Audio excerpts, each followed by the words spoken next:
Thank you for joining me for another quick hits conversation. I'm Dr. Robyn. I'm known as the mental MacGyver. My doctorate is in organizational business psychology with a concentration in sport and performance. And I provide luxury level high performance support and coaching to executives, founders, celebrities, and athletes. With me today, I have Catherine Fitzgerald. She is a writer, speaker, certified coach, and founder of Brass Tacks with Heart Executive Coaching.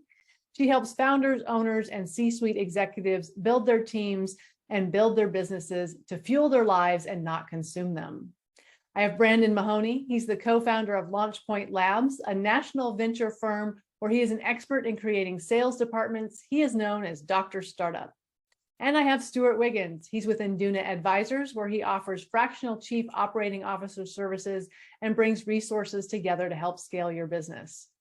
The question I have today: how do you avoid analysis paralysis and using research to procrastinate?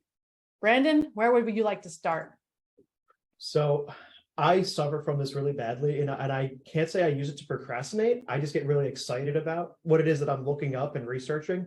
So the only thing I know that has ever helped me to stop at a certain point is to give myself a timeline and give myself a deadline. At this time, I'm going to stop doing the research and I'm actually going to put it into action. Okay. Put a line in the sand. Like it. Catherine? Oh, I was just going to start by saying I'm a deadline girl. I'm not sure that I'm procrastinating through the process of analysis, because I'll do all the work, or I will say I'm going to do all the work X number of hours. I will put it off until the deadline and back it up and do the work and then make the decision. I don't have difficulty making decisions. I have just a lack of motivation until I have a deadline. Okay, fair. Stewart? So I didn't look at it as an individual effort, because I've led groups where there's been problem solving exercises. So I looked at it in terms of, how do I keep a group on task? My methodology has always been identify the problem, so that we don't go try to attack something that doesn't exist. Then we come up with a roadmap of boundaries so that we don't slip.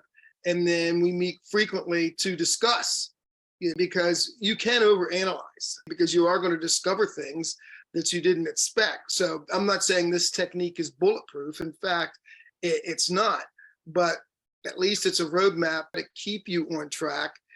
I had someone point something out to me. He said to me, Robyn, you're trying to make the right decision, not the decision that should be made based on what you know.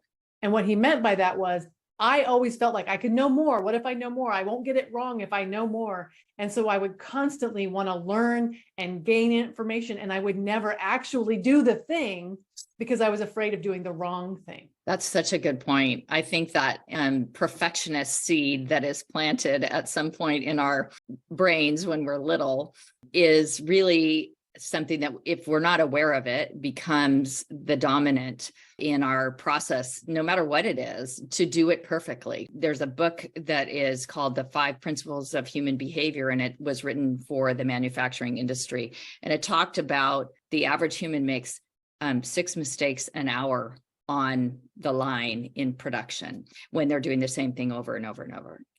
And when I read that, it was like this mind blow. Like, they're making 6 an hour. I could make probably 1 a week, and then I could give myself a break. Why am I striving to be perfect when perfect is not possible? Brandon, you look like you had something to say. When I think about decision-making process and how often I'm talking with individuals that I need to present myself as the absolute expert in this subject, I feel like when I'm going through analysis and I'm trying to figure things out, I'm trying to prepare myself for the situation where if they ask me a question, I have not just the answer, but I have information to back up why I've come to that conclusion. Because one of the worst things that I feel like I ever experience is if I'm in a conversation with somebody and I have to say, I don't know. I think it's 100% okay to say I don't know. If anyone I work with says I don't know, I don't think anything about it. Robyn, you made me think of something when you talked about perfectionism. As I indicated earlier, I'm a former military officer, and I was a war planner during a time period. And one of the things that we talked about was, you can plan and plan and plan. Once the bullets start to hit the ground, it becomes a problem-solving exercise. So the best way to get around that is to provide as much information as possible to the people that are subordinate, or at least peers, so that if they have to make a decision, they can make a educated decision on what to do next. And that applies in civilian life as well. We can look for things and talk about things and plan for things that maybe we didn't expect so that we can react accordingly. I've often said in my life that I'm very good at hoop jumping. If you give me a deadline or give me a thing, school, whatever, yes, I can do those things. But if it's more opaque or more abstract, I can very easily decide I need more information. So how do you decide I have enough information to move forward? How do you make that decision? For me, it's when I can easily check off the box of this is exactly what they're looking for, and I can explain it easily to my team. Without somebody going, well, what about this or what about that? I'm very much tell me exactly what you want so I can deliver what you want, because I've experienced too many times where someone will say, oh yeah, I'm just looking for something broad. And then I deliver that and it's like, well, we're not exactly looking for that. Well, then what exactly are you looking for? That frustrates me so much. Right. Clear deliverables is definitely a high priority for me with whomever I am working. But I think also, and in contrast to you, Brandon, I think when I let go of my perfectionism personally, it allowed me to be in a coaching relationship where I didn't feel like I had to be the answer person. I really had to be the question person, because people know what instinctively they know what they should do. They just can't seem to get themselves to execute or to verbalize it so it becomes present and aware in their life. They do it their by rote routines and reactions, especially in communication with their teams. So, I always use the analogy when they're building a business, it's like building a plane while you're flying it. And they start by building the plane by themselves. And so every part that goes into that plane, they know how it works. Once it takes flight, they decide, okay, I'm going to peel off a few of these jobs and I'm not going to have to be responsible for them. But what happens is they have discounted the landscape that they look through in terms of the total picture, and they hire someone for a job, give them a job description, and then expect them to be able to make the same quality of decision making, and they can't.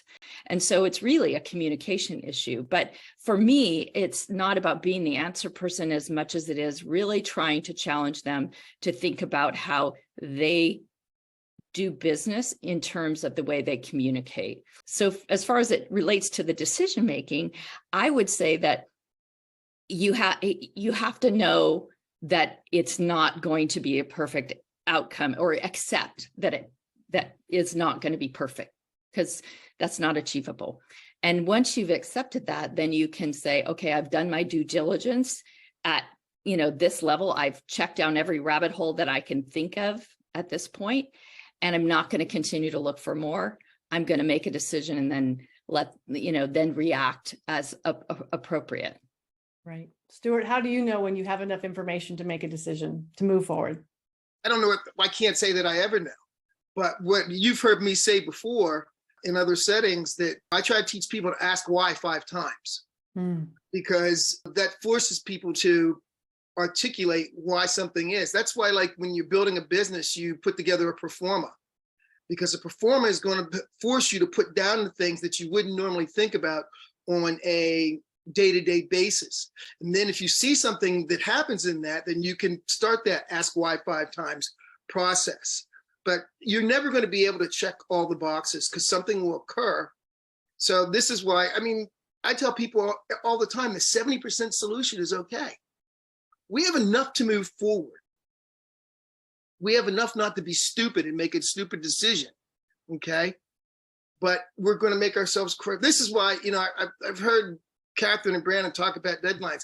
I don't know whether driving against a deadline is good, because it may force you to make a decision because you're up against a time event horizon, as opposed to what the success look like horizon. And now, if you have to make a decision based on the timeline, absolutely, all of us could do that. But the thing is, what can we do to mitigate that time crunch so that we can be more accurate with our decision-making process? Well, we're going to have to leave that for our listeners to think about, because that is our 10-minute. Thank you so much for having this conversation with me, and I look forward to speaking to you all again very soon.